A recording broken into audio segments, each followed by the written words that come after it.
안녕하세요. 저는 얼마 전 가족의 따뜻함을 다시 한번 알게 된 40대 여자입니다. 뭐니 뭐니 해도 가족끼린 진심 어린 대화가 가장 중요한 것 같아요. 저희 집에서도 대화가 부족해서 일어난 큰 해프닝이 하나 있었거든요. 하마터면 저희 가족의 행복을 깨뜨릴 뻔한 그 사건에 대해 이야기해 보려고 해요. 그럼 끝까지 잘 들어주셨으면 좋겠습니다. 저희 부모님은 저를 조금 일찍 낳으셨어요. 제가 태어났을 때 저희 엄마가 23살, 저희 아빠가 24살이었거든요. 이른 나이였지만 자식만큼은 훌륭하게 키우려고 많이 노력을 하셨던 것 같아요. 특히 저희 아빠는 엄청 엄하셨는데 그 때문에 무섭게 혼났던 적도 엄청 많았답니다. 전 어릴 때 남동생이랑 자주 싸웠어요. 별것도 아닌 걸로 티격태격하고 서로 시비를 걸기도 했죠. 어느 날은 집에서 공부를 하고 있었는데 남동생이 절 급하게 부르는 거예요. 누나, 빨리 좀 와봐. 얼른. 싫어. 뭔데 그래. 말할 거 있으면 네가 와. 아, 진짜 급해서 그래. 얼른 나 좀 도와줘. 빨리 와달라니까. 남동생이 하도 급하게 절 찾길래 무슨 일이 있나 싶어서 남동생 방으로 달려갔어요. 그런데 남동생이 떡하니 이불에 누워서 저한테 메롱을 하고 있지 않겠어요? 오, 진짜 왔네. 누나, 온 김에 나 낮잠 자게 방에 불 좀 꺼주라. 누워있으니까 일어나기 귀찮아서 말이야. 야, 너 진짜 죽을래? 겨우 불 꺼달라고 날 그렇게 애타게 찾았냐? 이게 아주 보자보자하니까. 저는 너무 화가 나서 남동생에게 베개를 확 던져버렸어요. 그러자 남동생이 벌떡 일어나 소리를 지르더군요. 그렇게 남동생과 서로 싸우고 있었는데 갑자기 아빠가 방에 들어오셔서 소리를 버럭 지르셨습니다. 너희 지금 뭐 하는 짓이야? 내가 싸우지 말라고 했어, 안 했어? 아니, 그게 아니라 제가 낮잠 잔다고 저보고 불이나 끄라고 부려먹잖아요. 명석이 너 누나한테 버릇없게 행동하지 말라고 했지? 누나 공부하고 있었던 거 몰라? 낮잠을 자고 싶으면 네가 불을 꺼야지. 그리고 명예 너도 동생이 잘못했으면 말로 혼내야지. 왜 베개를 던져? 그러니까 이렇게 싸움이 커지는 거 아니야. 다들 손 들고 벌써 얼른. 저와 남동생은 그렇게 한참 손을 들고 벌을 서게 되었어요. 너무 힘들어서 눈물 콧물 다 빼고서야 아빠가 둘이 화해하라고 하시더군요. 저는 그제야 남동생과 서로 안아주며 사과를 했답니다. 그 이후에도 여러 번 싸웠지만 그때마다 아빠가 따끔하게 혼을 내셔서 어느 순간부턴 남동생과 잘 지내게 되었어요. 그게 다 아빠의 교육 덕분이었죠. 그런데 저희 아빠는 동생과 싸우는 문제 말고도 옷차림 같은 걸로도 많이 혼을 내셨어요. 명예 너 교복 치마가 왜 이렇게 짧아? 학교에 공부하러 가는 거지 패션쇼 하러 가니? 우리 학교 애들도 다 이렇게 하고 다닌단 말이에요. 저만 이렇게 짧은 거 아니라고요. 다른 애들이 하면 다 따라할 거야? 학생의 옷을 단정하게 입어야지 그게 뭐야? 이놈의 가시나 안 되겠어. 당장 엎드려 뻗쳐. 반성할 때까지 계속 그러고 있어. 계속 엎드려 뻗쳐를 하고 있으니 너무 힘들어서 땀이 바닥으로 뚝뚝 떨어지더군요. 아빠, 나 너무 힘들어 죽겠어요. 이제 반성했으니까 그만하면 안 돼요? 이제부터 교복 짧게 안 입고 다닐게요. 저는 그렇게 약속을 한 후에야 자리에서 일어날 수 있었어요. 게다가 전 통금 시간이 저녁 8시였는데 1분이라도 집에 늦게 들어오면 그날 역시 아빠한테 호되게 혼이 났답니다. 그 덕에 전 사고 한 번 안 치고 모범생으로 잘 자랄 수 있었어요. 어릴 땐 너무 무서웠는데 크고 나서 보니까 다 저를 위해서 그러셨다는 걸 알겠더라고요. 시간이 흘러서 저는 고향인 여수에서 서울로 올라와 대학을 다니게 되었어요. 그리고 대학 졸업 후 공무원 시험에 합격해서 구청에서 일하게 되었답니다. 그러던 중 지인의 소개로 대기업에 다니는 남편을 만나게 되었어요. 남편의 자상하고 성실한 모습에 결혼을 결심하게 되었죠. 결혼 전에 여행도 할 겸 저희 부모님한테 남편을 소개시켜 드리려고 2박 3일로 여수에 가게 되었어요. 여수에 내려간 첫날엔 저희 부모님이 운영하시는 횟집에 들렀답니다. 꽃다발까지 사들고 갔는데 횟집에 손님이 너무 많더라고요. 엄마 아빠가 너무 바쁘셔서 남편은 간단하게 인사만 하고 저랑 같이 일손을 돕기 시작했어요. 아버님, 이거 저쪽 테이블로 서빙하면 될까요? 맥주도 2병 같이 나가는 거 맞죠? 그래, 그래. 아이고, 또 손님이 들어오셨네. 테이블을 빨리 치워야 되는데. 그렇게 정신없이 한바탕 지나간 후 밤 늦은 시간이 되어서야 저희 부모님과 매운탕에 소주 한 잔을 하게 되었답니다. 저희 아빠는 남편한테 이렇게 말씀을 하시더라고요. 아유, 내가 정말 미안하네. 기껏 여기까지 찾아왔는데 일이 너무 바빠서 이제야 제대로 인사를 하게 되었어. 그런데 오늘 보니까 더 말할 필요도 없이 우리 명예 짝으로 아주 딱이야. 인상도 너무 착해 보이고 시키지도 않았는데 일손을 척척 돕는 걸 보니까 너무 마음에 들어. 자네, 오늘부터 내 사위로 받아주겠네. 아버님, 정말 감사합니다. 저 명예 씨랑 결혼해서 꼭 행복하게 살게요. 그런데 아버님, 제가 아까부터 궁금한 게 있었는데 혹시 여쭤봐도 될까요? 뭔데 그래? 뭐든지 대답해 줄 테니까 물어봐. 그게 혹시 무슨 운동하세요? 체격이 너무 좋으셔서요. 같은 남자로서 너무 멋있네요. 아, 내가 젊었을 때 복싱 아마추어 선수였거든. 왜? 자네도 나한테 복싱 한번 배워볼 텐가? 저희 아빤 그 당시에 50대 후반이었는데 남편 말대로 나이에 비해 체격이 정말 듬직하셨어요. 남편은 저희 아빠가 체격도 크고 성격도 남자다워서 너무 좋다고 하더라고요. 같은 남자로서 닮고 싶은 모습이라네요. 그렇게 그날은 저희 부모님과 즐거운 시간을 보내고 다음 날이 되었어요. 저는 남편과 오동도에 가기 위해 케이블카를 타러 갔답니다.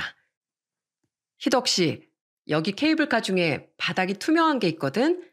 우리 그거 타자. 그거 타면 공중에 떠서 바닥 풍경까지 다 볼 수 있잖아. 그런데 겁이 많은 저희 남편은 기겁을 하면서 이렇게 말하더군요. 뭐? 바닥이 투명하다고? 아우, 난 그거 절대 못 타. 나 고소공포증 있단 말이야. 결국 바닥이 막혀있는 케이블카를 타긴 했지만 남편은 무섭다면서 창밖 풍경도 제대로 보지 못하더군요. 전부터 겁이 많은 건 알고 있었는데 생각보다 더 겁이 많은 것 같았어요. 그날 오동도에서 동백꽃을 배경으로 사진도 찍고 구경도 하면서 정말 재밌게 보냈답니다. 그리고 그날 저녁 저는 남편을 데리고 여수에서 유명한 낭만 포차로 향했어요. 이야, 여기 야경 죽인다. 여수에 이런 데가 있었어?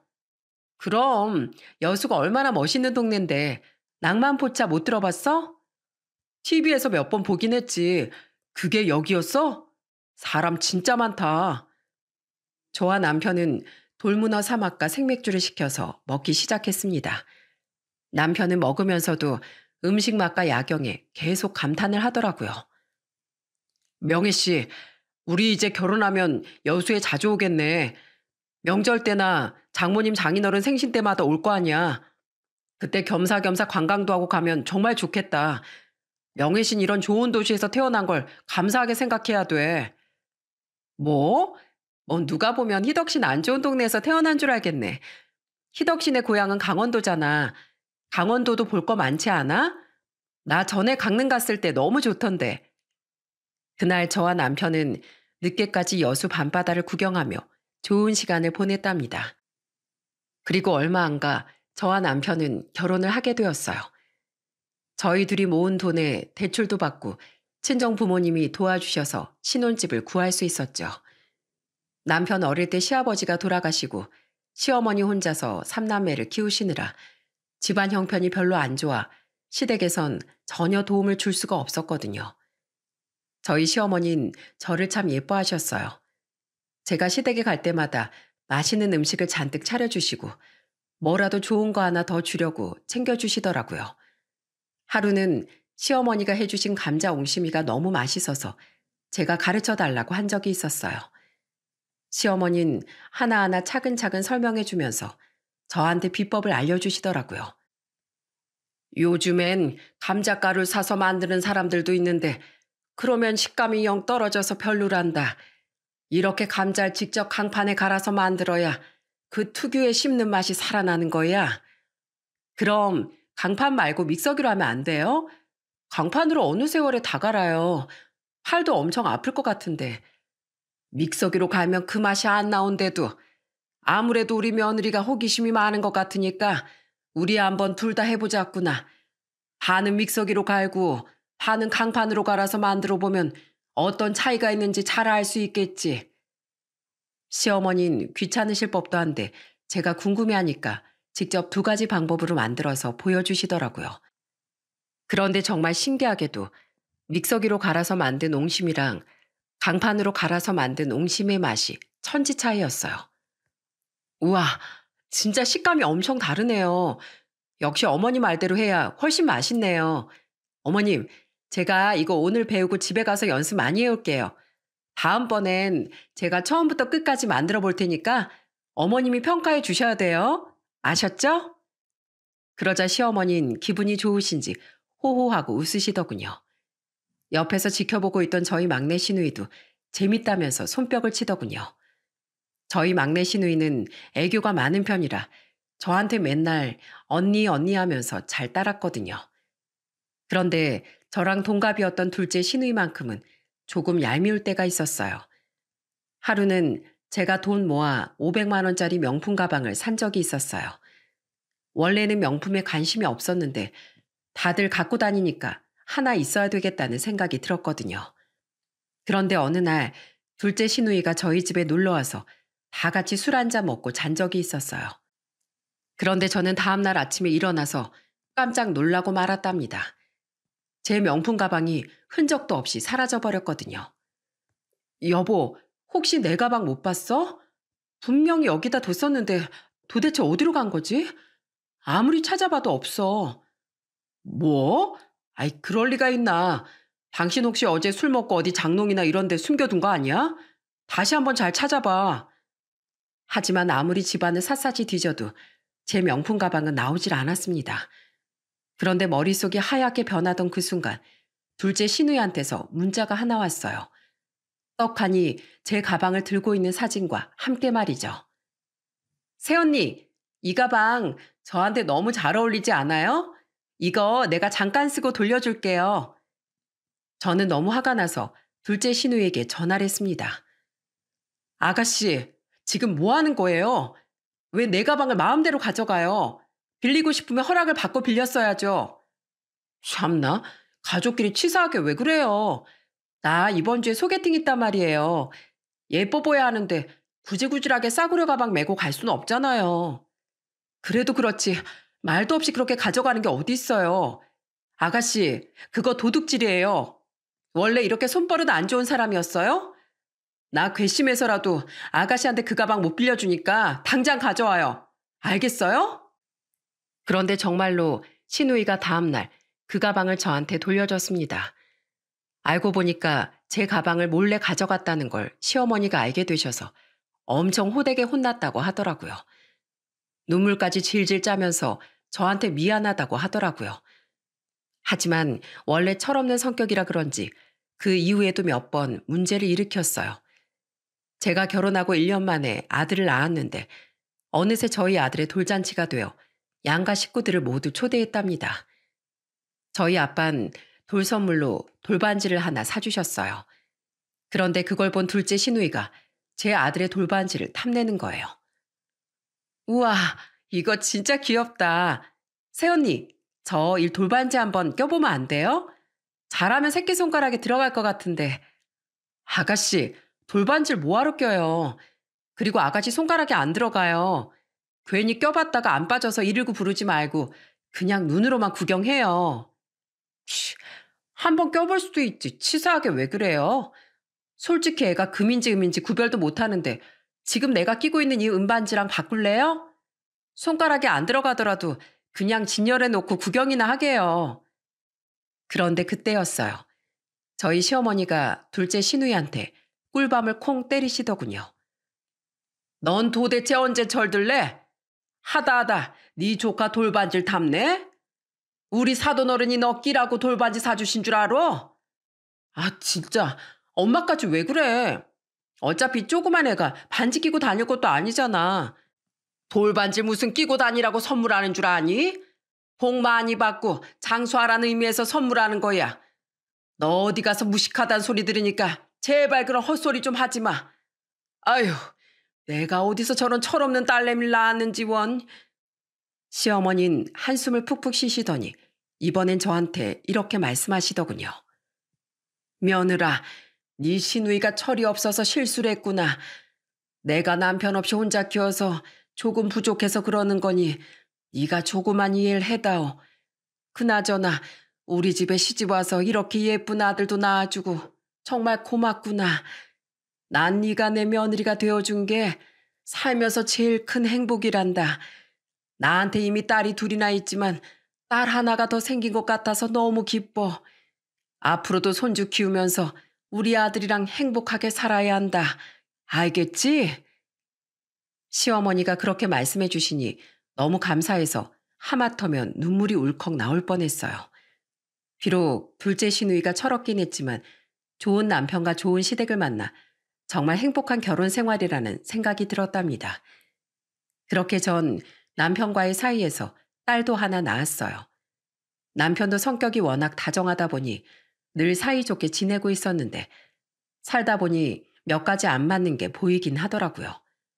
그건 바로 정치랑 종교 문제였어요. 선거철만 되면 남편과 티격태격 말싸움을 하기 일쑤였죠. 남편은 자꾸 자기가 지지하는 사람을 찍으라고 저한테 얘기를 하더라고요. 여보, 이번엔 내가 말한 그 사람 꼭 찍어. 알았지? 절대 다른 사람 찍으면 안 돼. 아유, 내가 알아서 할게. 내가 뽑고 싶은 사람 뽑는 거지.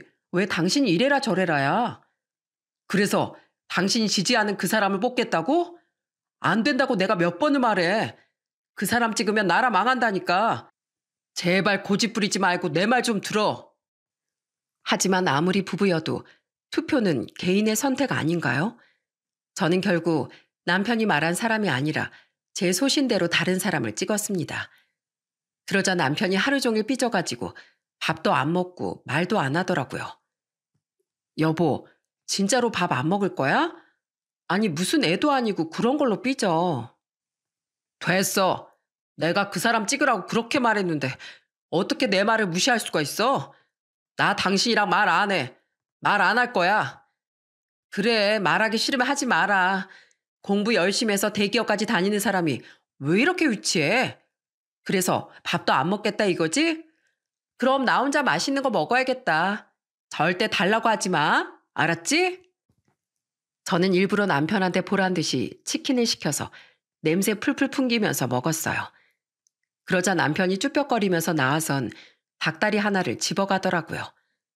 저는 그 모습을 보고 너무 웃겨서 피식하고 웃고 말았답니다. 아까 말씀드렸다시피 남편은 종교 때문에도 저랑 마찰이 조금 있었어요. 저는 기독교고 남편은 불교였거든요. 남편은 제가 주말마다 교회를 가는 걸 마땅치 않게 생각하더라고요. 여보, 꼭 일요일마다 교회를 가야 돼?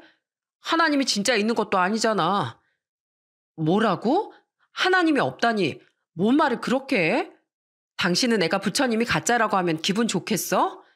종교를 믿는 건 자유인데 왜 자꾸 내가 교회 가는 것 가지고 시비야? 당신이 부처님 믿는 거 내가 존중해 주잖아. 그럼 당신도 나 교회 가는 거 존중해 줘야 되는 거 아니야? 난 솔직히 교회 사람들 못 믿겠단 말이야. 그냥 마음으로 믿으면 되지. 왜 11조는 걷어가는데? 왜 당신 월급의 일부를 교회에다 내야 되냐고. 그거 다 누구 주머니로 들어가는 거야? 진짜 하나님이 쓰는 건 아닐 거 아니야. 누구 주머니긴 누구 주머니야. 교회 운영할 때도 쓰이고 여기저기 좋은 곳에 쓰이는 거지. 그리고 당신이 하나 오해하고 있는 것 같은데 교회에서 강압적으로 11조를 걷는 거 아니야. 내가 자발적으로 내는 거라고. 어릴 때부터 부모님 따라 교회 다니면서 자연스럽게 배운 건데 그걸 굳이 그렇게 나쁘게 얘기해야겠어? 아니, 그냥 난 애들 데리고 주말에 당신이랑 놀러 가고 싶은데 당신이 자꾸 교회를 가니까 그렇지. 그리고 11조 내는 것도 모아서 우리 가족한테 쓰면 더 좋잖아. 내가 다 우리 가족 위해서 교회 다니는 거야.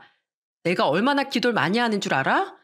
당신이랑 우리 아들을 위해서, 그리고 우리 친정 식구들이랑 시댁 식구들을 위해서도 매일매일 기도한다고. 그렇다고 내가 당신한테 교회를 같이 가자고 강요를 하기를 해? 아니면 불교 믿지 말라고 억질 부리기를 해? 아무리 부부여도 종교는 각자 가질 수 있는 거니까 제발 서로 존중 좀 해주자고. 어?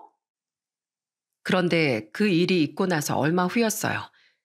주말에 교회 사람들이랑 밖에서 밥을 먹고 있었는데 식당 창가에서 낯익은 얼굴이 자꾸 힐끔힐끔 쳐다보는 거예요. 아무리 선글라스를 썼다지만 제 남편인 걸 제가 모를 수가 있나요? 굳이 여기까지 따라와서 힐끔거리는 걸 보고 귀여워서 웃음이 다 나오더라고요. 저는 일행들한테 잠깐 밖에 나갔다 온다고 얘기하고서 식당 밖으로 나가 이렇게 말했습니다. 뭐지? 이상하네. 분명히 내가 아는 사람이 날 힐끔힐끔 쳐다보던데. 어디 쥐새끼처럼 숨어있나? 이거 고양이라도 풀어야 되나? 야옹, 야옹. 그러자 벽에 붙어있던 남편이 쪼르르 나오더군요. 뭐야, 내가 왜 쥐새끼야? 역시 당신이었구나? 설마 지금 나 미행한 거야? 아니, 나 그냥 지나가던 길인데? 당신 오늘 약속 있다더니 여기서 밥 먹고 있었나 보네. 참나, 누가 보면 정말로 우연히 마주친 줄 알겠네. 그런데 평소에 선글라스도 안 끼던 사람이 이게 뭐야? 선글라스로 가리면 내가 모를 줄 알고? 아유, 이럴 거면 선글라스라도 하나 새로 사던가. 지금 쓰고 있는 그건 내 거잖아. 나 미행한다고 여자 거 쓰고 온 거야? 무슨 소리야? 햇빛이 강해서 선글라스 끼고 온 건데. 아유, 오늘따라 햇빛이 되게 쨍쨍하네. 쨍쨍하긴 구름이 잔뜩 껴서 당장 비라도 올 것 같구만. 당신 솔직히 말해봐. 여기 왜 쫓아왔어? 왜 이렇게 숨어서 날 지켜보고 있었냐고. 그러자 남편은 쭈뼛거리면서 이렇게 말하더군요. 아니, 그게 사실 당신이 주말마다 자꾸 교회 사람들 만난다면서 나가니까 혹시 남자라도 있나 싶어서 따라 나온 거지. 내 친구 와이프가 당신처럼 주말마다 약속 있다고 나가더니 진짜로 바람난 적이 있었단 말이야. 참나, 당신 내가 그럴 사람으로 보여? 나 절대 그런 인간 아니거든? 그리고 의심되면 뒤에서 이러지 말고 나한테 당당하게 남자 있냐고 물어보던가. 물어보면 당신이 제대로 대답 안 해줄 것 같아서 그랬지. 아무튼 미안해. 내가 오해한 거였네. 단순히 남편이 제가 기독교를 믿는 걸 싫어하는 건 줄 알았는데 밖에서 다른 남자를 만날까 봐 걱정했던 것도 있는 것 같더라고요. 그런데 정말 다행히도 얼마 후에 정치와 종교에 대한 문제는 풀리게 되었어요. 남편이 이것저것 많이 찾아보고 공부를 하더니 이렇게 말하더라고요. 여보, 나 이제 당신한테 누구 찍으라는 둥, 교회 가지 말라는 둥 그런 얘기 안 할게. 사람마다 각자의 생각이 있는 건데 그동안 내가 당신을 너무 존중 안 해줬던 것 같아. 그렇게 남편과 사소한 갈등은 해소되었지만 다른 문제가 하나 벌어지고 말았습니다. 저희 둘째 시누이 결혼할 때 남편이 저 몰래 대출까지 받아서 3천만 원을 준 사실을 제가 알게 된 거예요. 저는 너무 화가 나서 남편에게 이렇게 따졌답니다. 당신 어떻게 이럴 수가 있어? 그런 큰 돈을 쓸 거였으면 나랑 진작에 상의를 했어야지. 그리고 갖고 있는 돈에서 준 것도 아니고 대출까지 받아서 주면 어떡해? 그날 전 그 문제 때문에 남편하고 대판 싸웠답니다.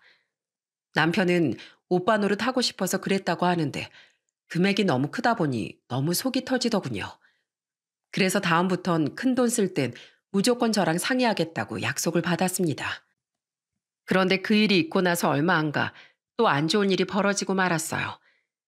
여러분, 몇 년 전에 강원도에 산불 크게 났던 거 다들 아시죠? 펜션이고 가정집이고 다 타가지고 특별 재난지역으로 선포되고 그랬잖아요. 그때 타버린 집들 중 하나가 하필이면 저희 시댁이었습니다. 저희 시어머니는 저한테 전화해서 울먹이면서 이렇게 말씀하시더라고요. 안 그래도 가진 것도 없는데 그나마 갖고 있던 집까지 타버리니까 내가 아주 살고 싶지가 않구나. 어디 갈 데도 없고 지금 임시거처에서 일단 지내고 있는데 나 이제 어떡하면 좋으니.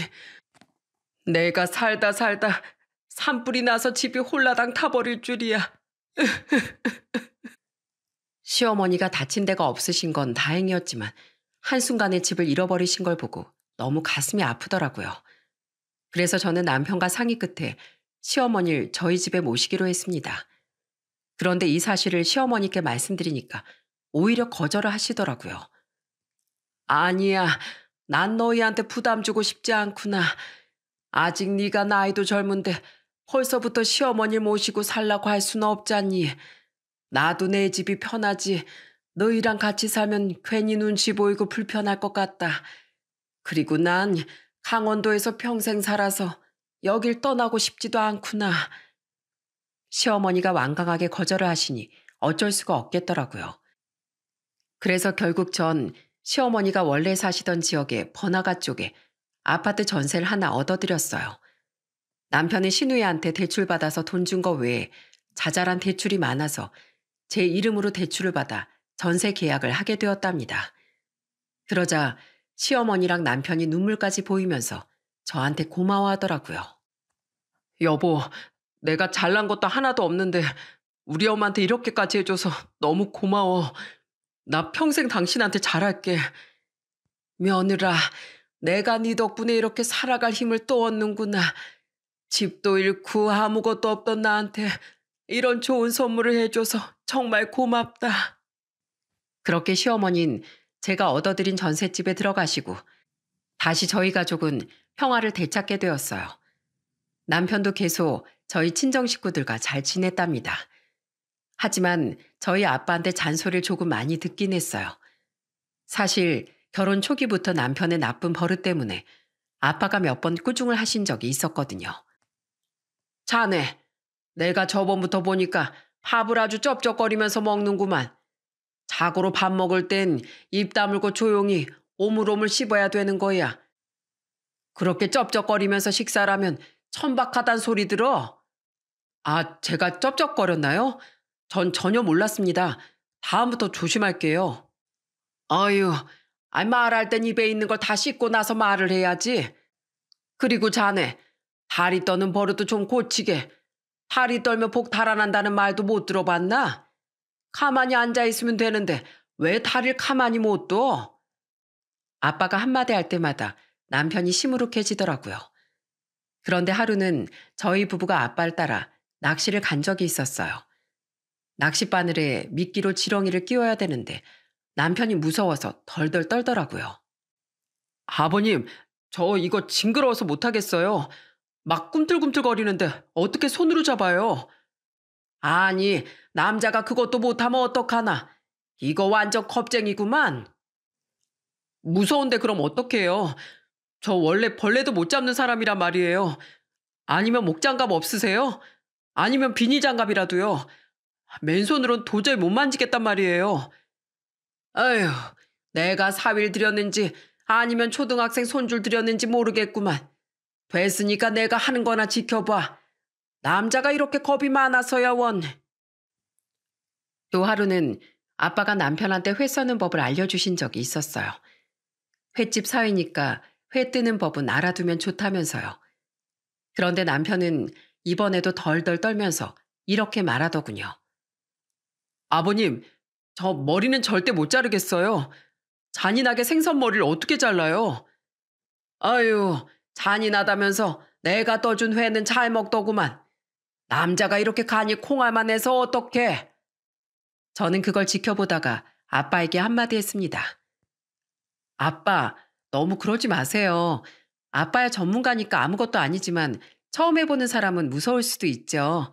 이가 워낙에 마음이 여린 사람이라서 그래요. 하지만 저희 아빠는 그 후에도 계속 남편에게 이것저것 지적을 하셨어요. 어느 날은 친정에서 다 같이 TV를 보는데 남편이 손톱을 잘근잘근 물어뜯는 거예요. 그러자 아빠가 남편의 손을 탁 치면서 이렇게 말씀하시더라고요. 자네, 왜 이렇게 손톱을 물어뜯어? 아이고, 이 손톱 좀 보게. 애도 아니고 이런 나쁜 버릇은 진작에 고쳤어야지. 그리고 자네, 내가 집에 들어올 때 현관에 신발 훌렁훌렁 벗어 던지지 말라고 했지? 신발을 벗었으면 가지런히 놔두라고 도대체 몇 번을 얘기해. 그런데 그날 집에 돌아온 남편이 시무룩한 표정으로 저한테 이러더군요. 여보, 아무래도 장인어른이 날 싫어하시는 것 같아. 자꾸 이것저것 트집 잡고 잔소리만 많이 하시잖아. 뭐? 에이, 우리 아빠가 당신을 왜 싫어해? 당신이 오해하고 있는 거 아니야? 그게 아니면 왜 자꾸 나한테 뭐라고 하시는데? 쩝쩝거린다고 뭐라 하고, 손톱 물어뜯는다고 뭐라고 하고, 평생 그렇게 살아서 버릇들은 건데, 그걸 어떻게 한 번에 고치냐고. 에이, 우리 아빠가 당신 미워서 그랬겠어? 다 당신 생각해서 그런 거잖아. 쫌생이 같이 그런 걸로 삐지지 말고, 우리 아빠 말 좀 들어. 나도 그럴 때마다 당신 편 들어주고 있으니까 집에 와서 고칠 생각하라고.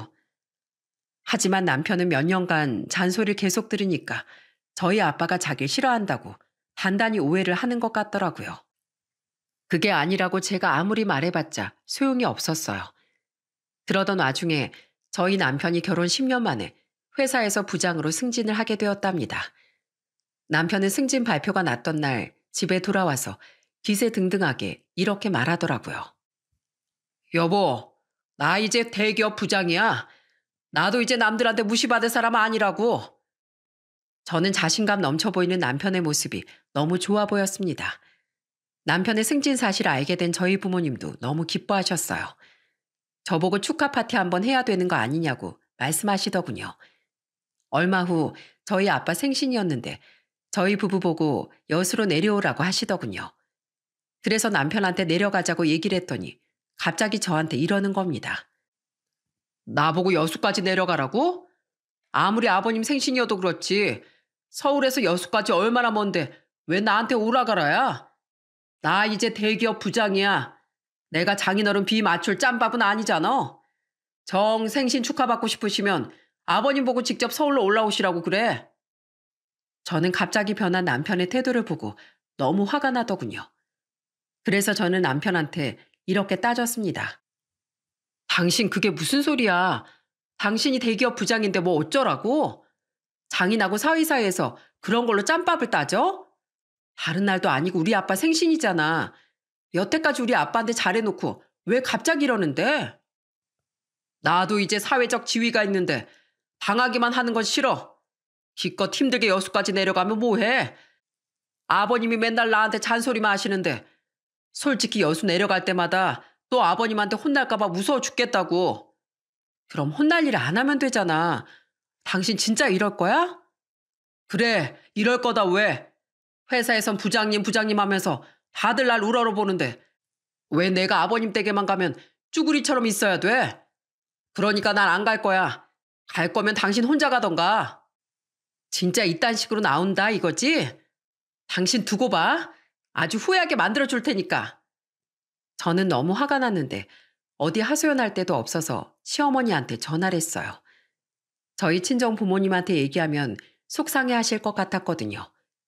그런데 이 얘기를 다 들은 시어머니가 저한테 이렇게 말씀하시더군요. 아유, 그 못난 놈. 아무리 장인어른한테 서운한 게 있어도 그렇지. 생신 때 오라는데 그런 막말을 하면서 거부해? 얘 며느라, 아무래도 안 되겠다. 내가 이참에 우리 아들 단단히 교육 좀 시켜야겠어. 며느라, 너 내 아들한테 지금 내가 살고 있는 이 집 빼버린다고 말해라. 네?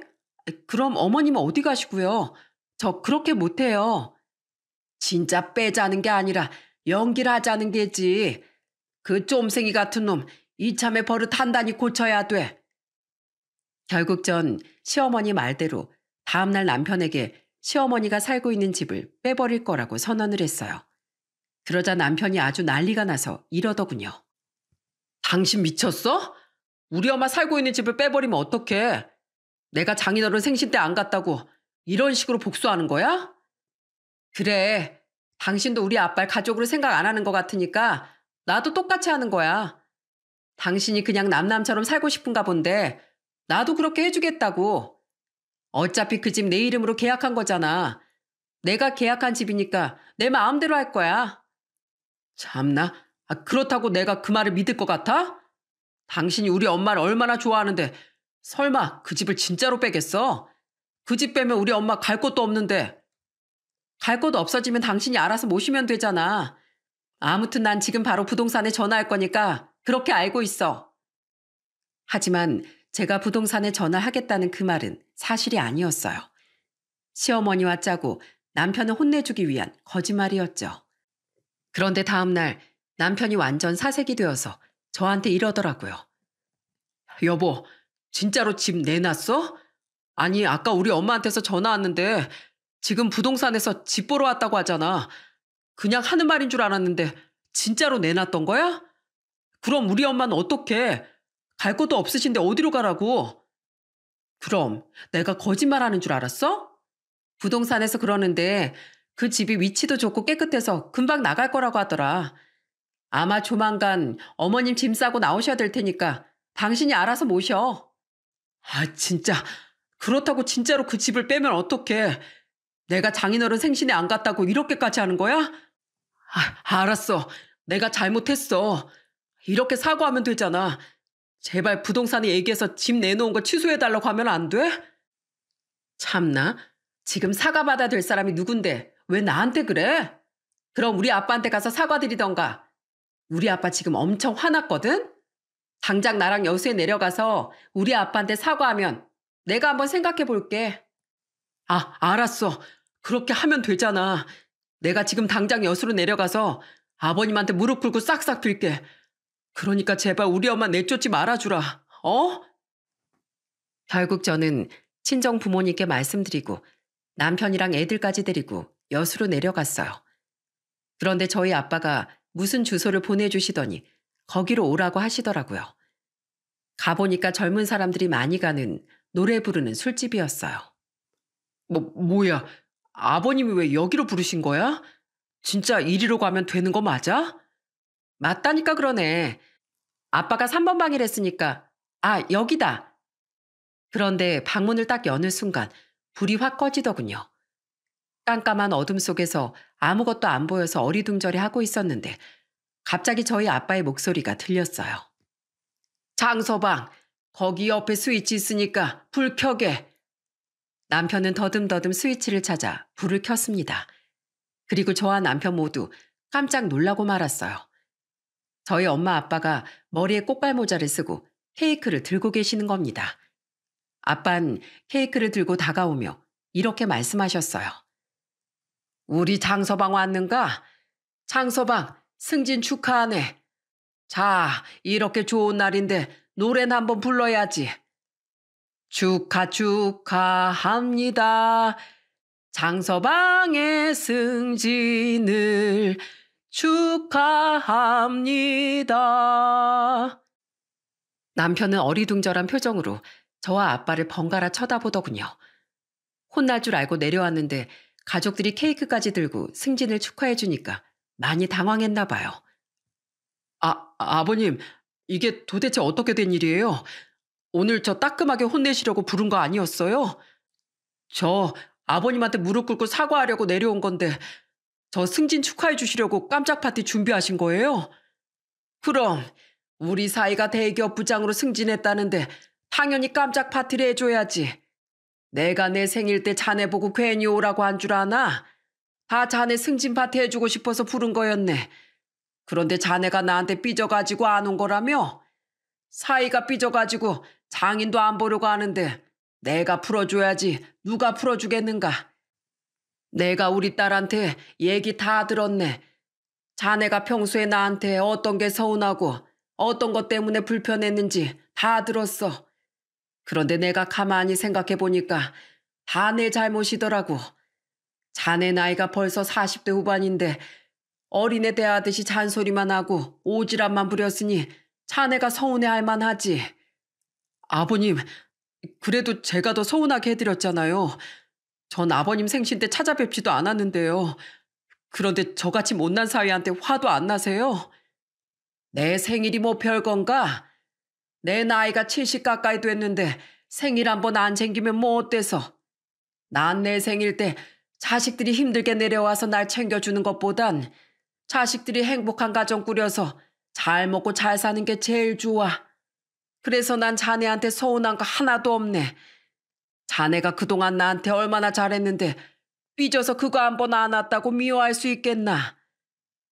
저희 아빠가 그렇게 말씀하시자 남편이 눈물을 뚝뚝 흘리더군요. 아버님, 정말 죄송해요. 아버님이 절 이렇게까지 생각해 주시는 줄도 모르고 제가 너무 못나서 심술이나 부렸어요. 전 아버님이 절 미워하시는 줄만 알았단 말이에요. 내가 자네를 미워하긴 왜 미워해. 겁이 많긴 해도 우리 딸이랑 결혼해서 예쁜 손주까지 둘이나 낳고 잘 살고 있는 사위인데 내가 자네한테 그동안 잔소리 많이 했던 건 다 자네 생각해서 그랬던 거야. 자네가 어디 밖에 나가서 남들한테 밉보일까 봐 안 좋은 버릇 고쳐주려고 했던 거라고. 나한테 너무 예쁜 사위인데 다른 사람들이 욕하고 손가락질하면 내 마음이 더 아프지 않나. 자네가 아버지도 일찍 여의고 어머님도 삼남매 키우느라 바쁘셔서 안 좋은 버릇들을 못 고친 것 같길래 내가 내 아들이라고 생각하고 그동안 잔소리를 좀 한 거라네. 그런데 생각해보니까 내가 너무 과했던 것 같아. 한두 번 얘기했으면 알아서 고치겠거니 하고 놔뒀어야 하는데 똑같은 잔소리를 계속하니까 자네도 얼마나 스트레스를 받았겠나. 그런데 이젠 자네 마음 잘 알았으니 나도 앞으로 조심하도록 하겠네. 아버님, 아니에요. 제가 진작에 아버님 말씀 잘 새겨두고 고쳤어야 하는데 평생 그렇게 살았다는 핑계로 못 고친 제 잘못입니다. 아버님, 못난 절 용서해 주셔서 감사해요. 제가 앞으로 더 잘할게요. 장서방, 내가 더 고맙네. 우리 딸이랑 오순도순 잘 살아줘서 너무 고마워. 그리고 승진 정말로 축하하네. 내가 우리 사이 대기업 부장 됐다고 동네방네 다 소문내고 다녔어. 사람들이 하도 술 쏘라고 해가지고 내가 술을 얼마나 많이 사는 줄 아나? 그러셨어요? 전 아버님이 저 승진한 것도 관심 없으신 줄 알았어요. 저 진짜 속 좁은 인간이죠. 그런데 아버님, 사실 저도 아버님 많이 좋아해요. 제가 쫌생이 같아서 아버님이 하시는 잔소리에 상처를 잘 입어서 그렇지 아버님을 정말 존경한다고요. 그런데 다음에 또 저한테 상처 주시면 저 또 삐질 거예요? 아이고, 또 삐지면 안 되지. 그땐 또 내가 어떻게 풀어줘야 되나? 아무튼 장서방, 이렇게 된 김에 우리 오늘 속에 있던 얘기 다 하고 시원하게 털어버리세. 자네가 날 좋아하는 것처럼 나도 자네가 참 좋아. 그런데 그때였어요. 저희 애들이 아빠를 가리키면서 이렇게 말하더라고요. 할아버지 운다. 엄마, 할아버지 울어요. 엄마랑 할머니 또 왜 울어요? 오늘 다 같이 울보되는 날이에요? 그러자 아빠가 저희 애들을 꼭 끌어안으시더라고요. 아이고, 우리 예쁜 손주들. 이 해레비가 오늘 기분이 너무 좋아서 우는 거야. 에이, 할아버지 술 냄새. 아버님, 설마 저희 오기 전에 먼저 술 드신 거예요? 저 깜짝 파티 해주신다고 긴장돼서 먼저 드셨나 보네요. 그런데 저희 애들이 술 먹고 껴안는 거 안 좋아하는데 저한테만 고치라고 하지 마시고 아버님도 고치세요. 안 그러면 저도 아버님처럼 잔소리할 거예요. 아이고, 무서워라. 그럼 나도 우리 손주들이 안 좋아하는 건 고쳐야지. 그나저나 이렇게 좋은 날 이제 그만 울고 재밌게 놀자꾸나. 저는 그 말에 눈물을 훔치고선 아빠에게 이렇게 말했어요. 그런데 아빠, 이런 데는 어떻게 알았대요? 엄마랑 이런 데 다니신 적 없잖아요. 뭐 젊은 사람들만 여기 오란 법이 있나? 우리도 이런 근사한 데 한번 와봐야지. 오늘 우리 사위 승진 기념으로 같이 술도 먹고 노래도 부르면서 신나게 놀려고 온 거야. 우와, 우리 아빠 신세대인데요? 그럼 신세대지. 내 나이면 아직 청춘이야. 자, 다들 눈물 닦고 노래 하나씩들 해. 장서방은 오늘 주인공이니까 어디 노래 실력 한번 제대로 보여줘야 돼. 알았지? 그 말에 다들 웃음을 빵 터뜨리고 말았답니다. 저희 엄마 눈으로는 울고 입으로는 웃으면서 이렇게 말씀하셨어요. 아이고, 울다가 웃으면 엉덩이에 털 난다는데 오늘 우리 가족 전부 다 털 잔뜩 뽑아야 되겠네. 그렇게 저희 가족은 하하호호 웃으면서 신나게 놀았답니다. 노래도 부르고 춤도 추고 케이크도 잘라서 나눠 먹으며 정말 즐거운 시간을 보냈어요. 남편은 저희 아빠 옆에 꼭 붙어서 어깨동무까지 하고 덩실거리더군요. 그 모습을 보고 그동안 있었던 자잘한 갈등들이 모두 해결된 것 같아 너무나 행복했답니다. 그 일이 있고 나서 남편과 저희 아빠는 다시 예전처럼 좋은 사이로 돌아갔어요. 아니, 오히려 그때보다 더 친해졌답니다. 저희 아빠 남편에게 잔소리 대신 칭찬을 더 많이 해주려고 노력하셨고, 저희 남편도 아빠가 그동안 지적하셨던 나쁜 버릇들을 고치려고 노력했어요. 게다가 우리 애들을 위해서라도 겁이 많은 그 성격을 고쳐야겠다며 낚시 바늘에 지렁이를 끼우는 것도 다시 시도해서 성공했답니다. 지렁이를 끼우고 나서 소름이 돋는다며 한동안 몸을 부들부들 떨었지만은요. 그렇게 잠깐 흔들릴 뻔한 가정의 평화를 다시 되찾고 2년이라는 시간이 흘렀어요. 그런데 얼마 전에 무슨 일이 있었는지 아시나요? 남편이 재작년에 저희 아빠의 생신에 못 챙겨드려서 죄송하다고 자기 돈으로 칠순잔치를 해드린 겁니다. 그 칠순잔치에서 마이크까지 잡고서 아주 팔불출처럼 이렇게 얘기했답니다. 여러분, 분명히 말씀드리는데 이거 환갑잔치 아니고 칠순잔치입니다. 우리 아버님이 워낙 동안에다가 체격도 좋으셔서 다들 환갑잔치로 헷갈리실 것 같아서요. 에이, 동안은 무슨. 내 얼굴에 이렇게 주름살이 자글자글하고 머리가 이렇게나 희끗한데 그 주름살이랑 흰머리까지도 멋있으신데요. 안 그렇습니까, 여러분? 꽃중년이라는 말 아시죠? 우리 아버님이 딱 꽃중년이시잖아요. 제가 칠순 때 딱 아버님처럼만 늙으면 소원이 없을 것 같습니다. 아버님, 그런 의미에서 제가 아버님을 위해 노래 한 곡 바치겠습니다. 음악 주세요. 남편은 저희 아빠의 손을 붙잡고 덩실덩실 춤을 추면서 재밌게 놀더라고요. 덕분에 칠순잔치에 온 친척분들도 다들 흥에 겨워 즐거워하셨어요. 저는 이 행복한 모습이 절대 깨지지 않았으면 좋겠다고 속으로 기도를 했답니다. 남편이 이렇게 속에 있는 응어리를 풀 수 있었던 건 다 양가 어른들 덕분이었던 것 같아요. 저희 시어머니께서 좋은 아이디어를 주셨고 저희 친정 부모님께선 남편을 용서하고 승진 파티까지 해주셨잖아요. 이렇게 마음이 깊고 존경할 만한 어른들이 계시니 제 마음이 너무 든든하더군요. 그래서 저도 양가 어른들을 본받아 훌륭한 부모가 되기로 마음먹었어요. 나중에 저희 애들이 배우자와 갈등이 있을 때 저도 지혜를 발휘해 도움이 되어보려고요. 여러분, 혹시라도 저희 남편처럼 가족 때문에 속에 쌓인 게 있을 땐 한번 털어놓고 얘기를 해보세요. 얘기를 하지 않으면 상대방은 뭐 때문에 기분 나빠하는지 전혀 모를 수도 있잖아요. 저희 아빠도 남편이 삐지기 전까진 남편이 잔소리 때문에 힘들어한다는 걸 몰랐으니까요. 대화는 두 사람의 마음을 이어주는 다리이다 라는 명언이 있어요. 가끔은 시간 내어 소중한 사람과 대화를 통해 마음을 이어보는 건 어떨까요? 특히 가족들끼린 꼭 한 번씩 그런 시간을 가지셨으면 좋겠어요. 그럼 제 얘기는 여기서 마치는 걸로 하겠습니다. 들어주셔서 정말 감사합니다.